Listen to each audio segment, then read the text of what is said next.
Hello to all my Aquarius friends out there in the big wide universe, and welcome to your December 2016 Tarotscope reading with me, Lara. So, my Aquarius friends, how are you making out? I hope you all are doing well since our last encounter together last month. I just want to take a moment to apologize for the lateness of my Tarotscopes, as I have not been feeling well the past couple of weeks, so I am getting these out just a little bit late, but better late than never, right? So, as usual, I am going to be reading from my Rider-Waite Tarot deck, the nice traditional feeling deck. And the added guidance card this month is coming from a new deck that was gifted to me, the Energy Oracle cards by Sandra Ann Taylor. Wonderful, wonderful, wonderful. So let's go ahead and get started. The first card that I pulled for you is the Knight of Wands in reverse. Sorry, I was going to say return. Don't ask me. Don't ask me why. But the King of Wands in reverse. So this card is about, in reverse position, it's about setbacks and delays. Now, the Knight's suit in the tarot cards represents messages. So the Knight will always represent some sort of message pertaining to whatever suit it's under, the Wands, Pentacles, Swords, and Cups, etc. The Knight of Wands reversed is about setbacks and delays in certain plans and projects that you have going on right now. Like if you were, let's say you were planning on taking a trip, or you were planning on registering for a class. Expect that to be delayed or set back for a little while. Doesn't mean it's not going to happen. It just means not right now. And generally when you hit a setback or a delay, it's to have this happen at divine timing or the right time. There could have been a circumstance that had come up that would have not been ideal for you, and in essence, the project or activity that you were trying to accomplish would not have worked out. So setbacks and delays a lot of times are blessings in disguise. This is also true if you had plans regarding a male figure in your life. Like say you were planning on taking a nice getaway or a nice trip with your boyfriend, your husband, etc. Expect a delay in that area of your life. This is also a sign that you're stressing about a lot of stuff right now and that you need to let it go. Just let it be, especially if you're trying to plan things and whatnot, because he also represents, like I said a few times, setbacks and delays. There's a lot of stress because of those delays and whatnot. You need to just let it go and try to see it in the light of it being a blessing in disguise. Okay, Aquarius?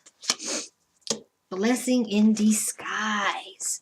Okay, so the next card that I pulled for you is the Five of Swords. So I wanted to take a moment to check this card out.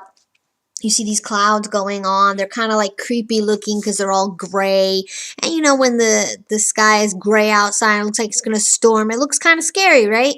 It has a sort of a down tone to it.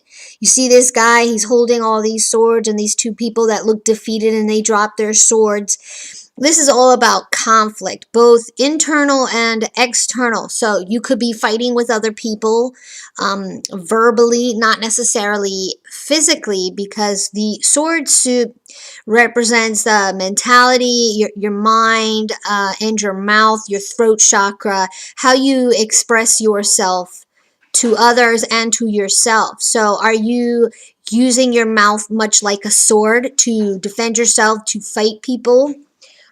Is it necessary, some of the things that you're saying?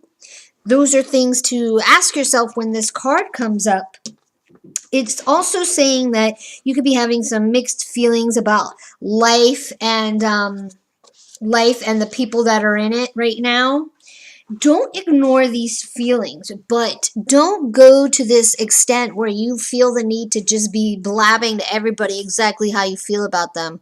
Like, say I have somebody in my life that's been pissing me off or annoying me to no end. okay, and I'm annoyed and I'm having feelings like, they're cool sometimes, but other times I just can't stand them. You know, in this instance, I'm not gonna want to go to that person and be like, you know what? Sometimes I really like you, but sometimes I really can't stand you. Why? Because it's not necessary. It's not necessary to say it like that. And much like a sword, there's two sides to it. You can use it to protect somebody, or you can use it to damage somebody. If you don't need to go to that extent to hurt somebody when you know that there's a better way of approaching the situation, then you're going to want to think about that and be like, okay, maybe I don't need to tell them that. But don't ignore those feelings either. You'll want to do some introspection with those feelings. Like, all right, why do I feel this way around this person? Am I not 100% resonating with them? Is this somebody who, say, wasn't in my life? Would I miss them?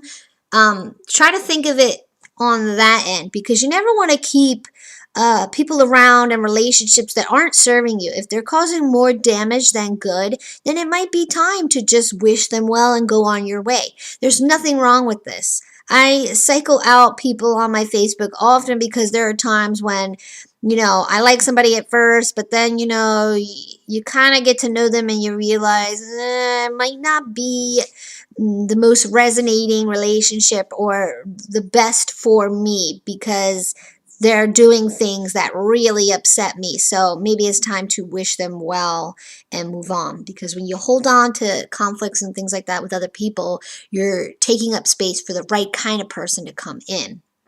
So conflicts, internal, external, think before you speak and ask yourself, does this really need to be said? Can I be the bigger person here? But take into consideration why you're feeling that way and find an approach towards this situation that works best for everybody involved. Don't hurt anybody if you don't have to. 5 of Swords. So the next card that I pulled for you is the 3 of Pentacles. You see these guys, and this guy's standing on wood or whatnot, and he's working on this fixture here. This is all about craftsmanship.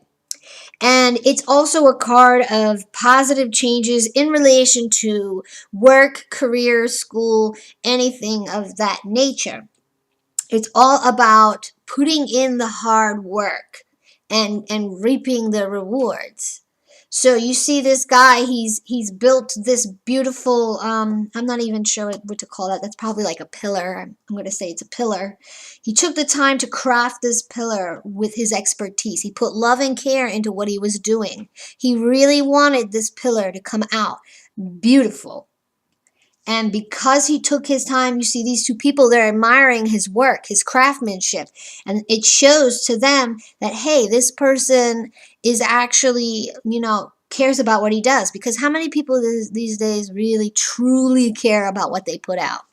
So because you're taking the time on your projects and and side deals and whatnot, and you took time with care, you're going to manifest positive outcomes in that area of your life. You're going to be generally feeling well. You will be doing well. Everything in your life is going to be going smoothly. And I want to say this is because you took the time to really consider your approach to things, and you're cutting out conflicts that aren't necessary or important, especially for your future moving forward. And this card is also saying that people appreciate your work and what you do, what you bring to the table, because of the care that you give towards what you put your efforts towards. So you're going to be feeling appreciated for being you, and all is going to be well in your world. People are going to admire you. So this is a positive card. Okay, so the added guidance card that I pulled for you is the Walking Away card. Now, I'm going to put this right here. I'm going to lean it up so you can see it. But I'm also going to put it right in front of this 5 of Swords. Because like I said, we discussed the conflicts, internal and external. And remember how I said, you really have to think, does this need to be said? Can I say this in a better way? How can I approach this without having to damage people, have people walk away feeling hurt and defeated? See, he's smirking, but what does he have? He has 3 swords. That's all he has. He doesn't have these people because they're walking away from him. They're saying, you know what? Forget you. I'm gone. Like, bye, Felicia. You know what I'm saying?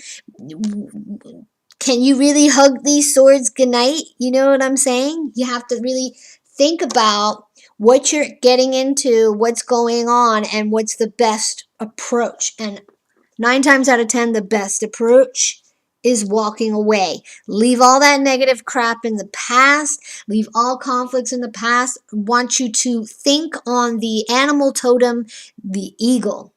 The eagle animal totem is all about taking a higher perspective, rising well above your challenges and circumstances to see the greater picture, or to connect with your crown chakra, which in essence works well with the third eye, receiving intuition messages and things from spirit, seeing things from the spirit level. Spirit sees everything that we do, everything that we go through, and they always look upon it with love because they understand why things are happening. So whatever situation you're in, give it love, walk away from the negative and the conflicts, because all it's going to do is damage you and hold you back, and you don't want that. You don't want what doesn't serve you. Okay, Aquarius? So I'm doing this new thing where I am bringing crystals into my readings, because people are always asking me about crystals. I like to think I'm, semi-knowledgeable on crystals. I use them for a great deal of things. But for this spread and this situation, I am recommending rose quartz and green aventurine, okay? So these both are wonderful from working from the heart chakra. Because when you're going through internal conflicts, external conflicts, it's going to hit you in your heart because you care. Especially when you're fighting with other people, because who really wants to fight with other people? Especially, I get the feeling that there's some kind of conflicts or disruptions between family units and whatnot, or relatives and close friends, rifts like that going on right now. This will help keep your heart chakra open and clear and help you act from a place of love, unconditional love, mind you, and compassion, not just to others, but to yourself, especially if you're struggling with internal issues such as confidence issues and this and that, confidence issues in new projects and how you do your work and how you relate your work to other people. But yes, rose quartz, I keep them in my pocket. Sometimes I put them in my bra next to my heart chakra. And I also put them under my pillow at night to help me do some dream work, because I am more receptive to healing energy when I'm asleep, because, during the day we all think way too much. And sometimes I get anxious, so it helps to slip it under the pillow. But these are my recommendations for you this month, Aquarius. I hope you enjoyed your reading. I want to wish you a very happy holidays, Merry Christmas, and thank you for being a part of my journey in 2016, and I will see you in January of 2017. Thank you, as always. Please like, share, subscribe, and I will see you next month.